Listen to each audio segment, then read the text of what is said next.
কিছুক্ষণের মধ্যে পুলিশের দল আসে, সবাইকে জিজ্ঞাসাবাদ করে। হানিফের লাশ নিয়ে যায়। লোকমুখে শোনা যায় হানিফ খুন হয়েছে শেষ রাতে। সকালে লঞ্চঘাটে লাশ ভেসে ওঠে। হেমলতাকে পুলিশে নিয়ে যায়নি বলে পদ্মজার স্বস্তিত্ব নিঃশ্বাস ছাড়ে। মানুষের ভিড় কমে গেছে। হেমলতার মা কাঁদতে কাঁদতে ক্লান্ত হয়ে উঠোনের এক কোণে বসে আছেন। পদ্মজা গুটি পায়ে গোয়ালঘর থেকে বেরিয়ে আসে। পদ্মজার দিকে তাকিয়ে মৃদু হাসেন হেমলতা। সেই হাসির দৃষ্টিগোচর হয় হেমলতার মা মঞ্জুরার।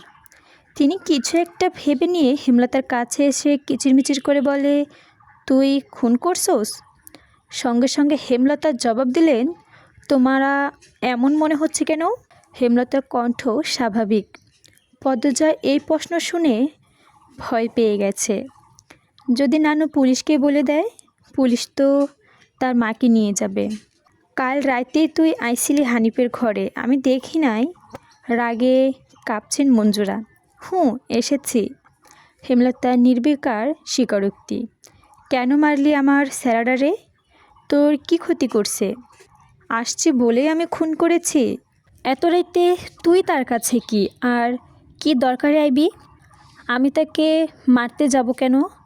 মঞ্জুরা আহত দৃষ্টিতে তাকিয়ে আছেন হেমলতার দিকে। হেমলতার চোখ মুখ শক্ত। নিস্তব্ধতার কাটিয়ে মঞ্জুরা চেঁচিয়ে উঠল, পুলিশের কাছে যাবো আমি। পদ্মজা কেঁদে উঠল, অস্পষ্ট কণ্ঠে বলল, নানু এমন করো না। হেমলতা নিচু স্বরে কঠিন করে বলল, আমার মেয়ের থেকে আমাকে দূরে সরানোর চেষ্টা করো না আম্মা, ফল খুব খারাপ হবে। পদ্মজার মনে হলো মঞ্জুরা ভয় পেয়ে গেছেন। তার চোখে মুখে ছড়িয়ে পড়ছে শঙ্কা। তিনি সব সময় হেমলতাকে ভয়ে পেয়ে চুপসে থাকেন। পদ্মজা বুঝে উঠতে পারে না নানু কেন ভয় পায় মাকে। মায়ের অতীতে কি ঘটেছে, কেন তিনি এমন কাঠখোট্টা? ছেলের খুনিকে কোনো মা ছেড়ে দেয়? নানু কেন ছাড়লেন? মেয়ে বলে নাকি অন্য কোনো কারণ আছে? কোনো উত্তর নেই। এসব ভাবলে ভীষণ মাথা ব্যথা হয়। অন্য 8-10টা পরিবারের মতো তারা নয় কেন? নাকি গোপন সবই পরিবারে এমন জটিলতা আছে? প্রশ্ন হাজারটা, উত্তর কোথায়?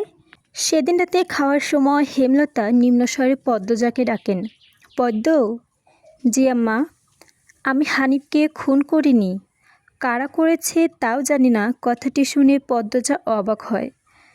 তার মা মিথ্যা বলেন না, তাহলে কারা খুন করলো? পদ্মজা প্রশ্ন করলো, তাহলে শেষ রাতে মামার কাছে কেন গিয়েছিলাম মা?